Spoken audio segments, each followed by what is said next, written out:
घबराहट है, घबराहट के फैसले, गुस्से के फैसले सामने आ। एक बंदा ही घबराया फिर रहा है और बगैर वजह के फिर रहा है। मुश्किलात भी हुकूमत की पैदा की हुई हैं, हमने तो उनका हर मुश्किल वक्त में साथ दिया। इसने बगाड़ किया, हर एक से बगाड़, हत्ता कि अपने लोगों से बगाड़ किए। इनके अपने लोग ही है ना जिस वजह से ये घबराए फिर रहे हैं। ये ऑफर तो सबसे पहले जरदारी साहब ने की थी कि भाई चीफ मिनिस्टर इनको दीजिए।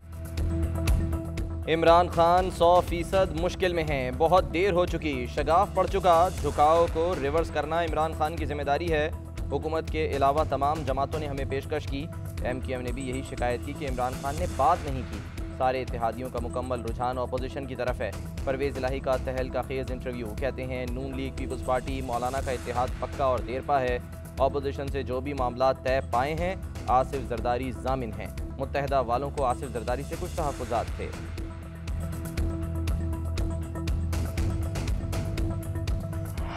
OIC के वज़राए ख़ारिजा हमारे सब के मेहमान हैं और उनका एहतराम हम पर लाजिम है। इत्तेहादी उनके साथ नहीं रह सकेंगे। तकरीबन उनके आपस में ताल्लुकात टूट चुके हैं। नहीं, वापस लेने का सवाल ही पैदा नहीं होता। हमारी तरफ से कोई ताख़ीर नहीं है। अब असेंबली बुलाए, बिस्मिल्लाह, हम तैयार हैं। OIC के मेहमानों का एहतराम लाजिम। हमारे काफिले 23 और 24 मार्च को इस्लामाबाद दाखिल नहीं होंगे। 25 मार्च तक एंट्री होगी। OIC के वज़राए ख़ारिजा 24 मार्च तक इस्लामाबाद में होंगे। OIC मेहमानों की आमद और रवानगी में कोई दुश्वारी नहीं होनी चाहिए। ये हमारे मेहमान हैं। मौलाना फजलुर रहमान कहते हैं तहरीक अदम एतमाद वापस लेने का सवाल ही पैदा नहीं होता। इत्तेहादी हुकूमत के साथ मजीद नहीं चल सकते। हमारी तरफ से कोई ताख़ीर नहीं। हुकूमत कामी असम्बली का इजलास फौरी बुलाए, वाजे कर दूं, हमारा PTI के जलसे से कोई मुकाबला नहीं। हमने पहले का ऐलान कर रखा था। एडजस्टमेंट की खबरों में कोई सदाकत नहीं।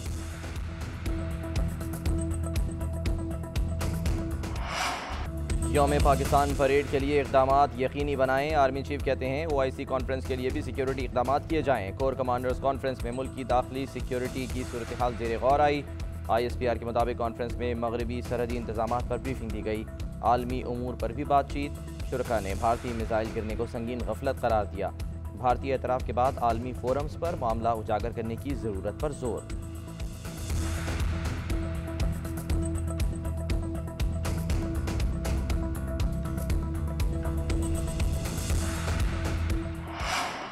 अपोजिशन जाल में फंस गई। अगला इलेक्शन भी इनके हाथ से गया। जरदारी, शहबाज और फजल कप्तान की बंदूक के निशाने पर हैं। फजलुर रहमान का नाम डीजल मैंने नहीं रखा था। नून लीग के एक रंगबाज ने उसका नाम डीजल रखा था। फजलुर रहमान दीन बेच रहा है। वजीर आजम कहते हैं अपोजिशन जमातों का शुक्रगुजार हूँ जिन्होंने मेरी जमात को फिर से खड़ा कर दिया। अपोजिशन ने लोगों को टमाटर और प्याज की कीमतें भुला दी हैं। लोग कह रहे हैं अगर थ्री स्टूजेस ने मुल्क बचाना है तो बेहतर है इमरान खान के साथ डूब जाओ। मैं एंटी इंडिया, एंटी अमेरिका या एंटी बरतानिया नहीं हूँ।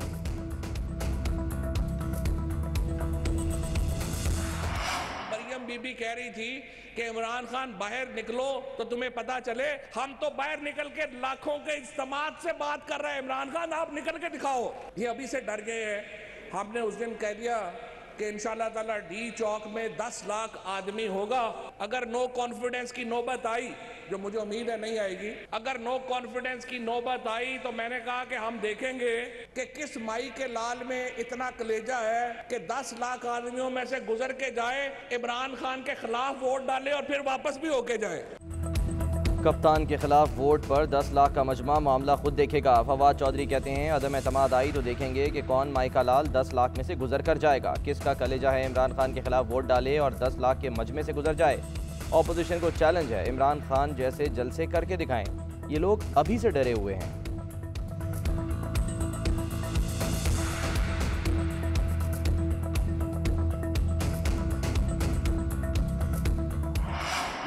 माई के लाल में हिम्मत है, असेंबली जाने से रोक कर दिखाए। 10 लाख लोग तहरीक अदम एतमाद को नहीं रोक पाएंगे।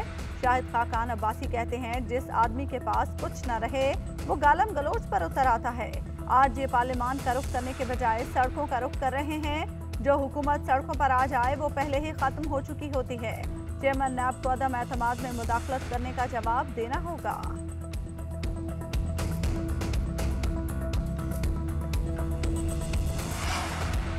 हुकूमत और अपोजिशन मुल्क के मफाद में जलसे मनसूख करें। चौधरी शुजात हुसैन की अपील। कहते हैं मौजूदा नामसाइद माशी और सियासी हालात ख़तरनाक महाजराई के मुतहम्मिल नहीं हो सकते।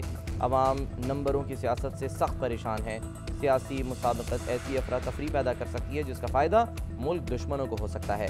हमें छोटी पार्टी कहने वाले याद रखें, हमने मुल्क और जमहूरियत की खातिर बड़े फैसले किए।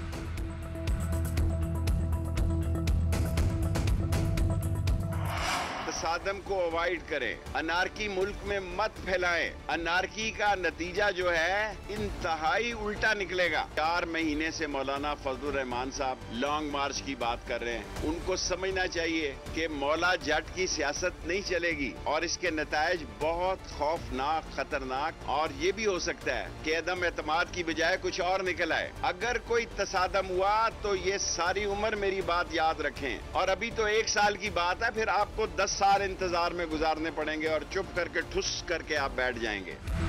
ऑपोजिशन से कहता हूं, मौला जट की सियासत नहीं चलेगी। जोडो कराटे का हफ्ता शुरू होने वाला है। धावा बोला गया तो दमादम मस्त कलंदर होगा। ये भी हो सकता है अदम एतमाद की बजाय कुछ और निकल आए। इमरान खान के हक में फैसला आ जाएगा। वजीर दाखिला शेख रशीद कहते हैं, अंपायर पाकिस्तान के साथ हैं। चौधरी बरादरान को मशवरा देता हूं कि इमरान खान का साथ दें। मैं सिर्फ मशवरा दे सकता हूं, फैसला उन्होंने खुद करना है।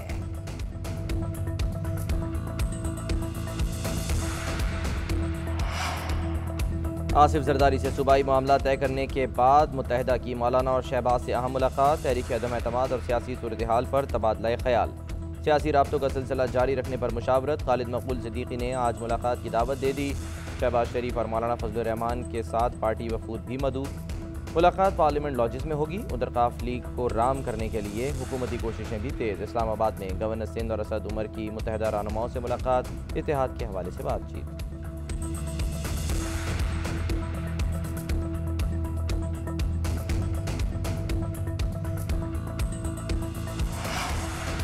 एस्टैब्लिशमेंट और हुकूमत अलग अलग नहीं, दोनों को साथ चलना होता है। परवेज खट्टर कहते हैं, ये तमाम लोग इमरान खान के खिलाफ इकट्ठे हुए हैं। पता नहीं आपको क्यों नजर आ रहा है कि हुकूमत जा रही है।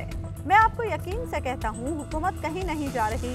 हमारे इत्तेहादी हमारे साथ हैं और साथ ही रहेंगे।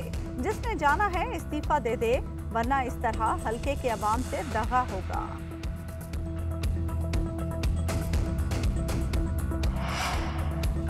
पीपल्स पार्टी की अपने अरकान को अदम एतमाद पर वोटिंग के रोज़ हाजिरी यकीनी बनाने की हिदायत। आसिफ जरदारी का अरकान के नाम खत लिखा। पार्टी पॉलिसी की खिलाफ वर्जी पर आर्टिकल 63 के तहत कार्रवाई की जाएगी। वफाकी वजीर शिबली फराज ने खत को आसिफ जरदारी की घबराहट करार दे दिया। कहा, हम तो समझे थे कि सिर्फ बिलावल की कांपे टांग रही थी, अब तो इनके वालिद आसिफ जरदारी की भी कांपे टांग रही हैं। GNN के प्रोग्राम खबर है में शिबली फराज ने दावा किया, अपोजिशन के अरकान हमारे साथ राब्ते में हैं, तहरीक अदम एतमाद नाकाम होगी।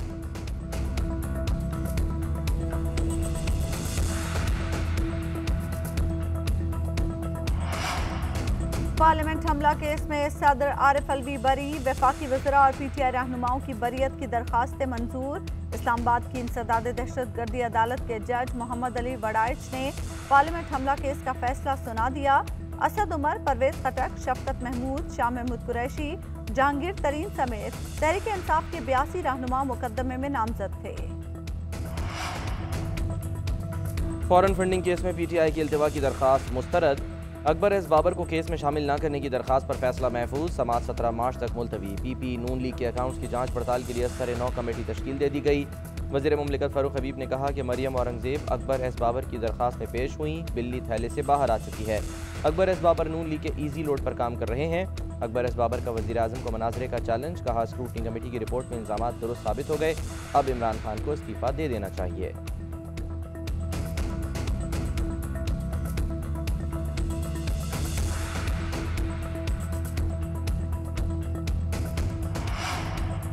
इलेक्शन कमीशन ने वजीर आज़म इमरान खान को आज सवात जलसे में शिरकत से रोक दिया। इलेक्शन कमीशन के नोटिफिकेशन के मुताबिक बल्दियाती इंतखाबात के बायस ऑफिस होल्डर जलसे में शिरकत नहीं कर सकता। सवात के ग्रासी ग्राउंड में आज तहरीक इंसाफ के जलसे की तैयारियां मुकम्मल की जा चुकी हैं।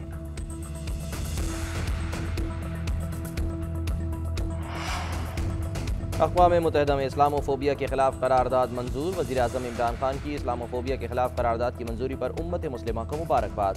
ट्विटर पैगाम में कहा, अक़वाम मुत्तहिदा ने बिलाखिर दुनिया को दरपेश संगीन चैलेंज को तस्लीम कर लिया। अक़वाम मुत्तहिदा में पाकिस्तान ने OIC की जानिब से करारदाद पेश की। मुसलमानों के खिलाफ नफरत अंगेज़ तकारीर और इम्तियाजी सलूक को कम करना होगा।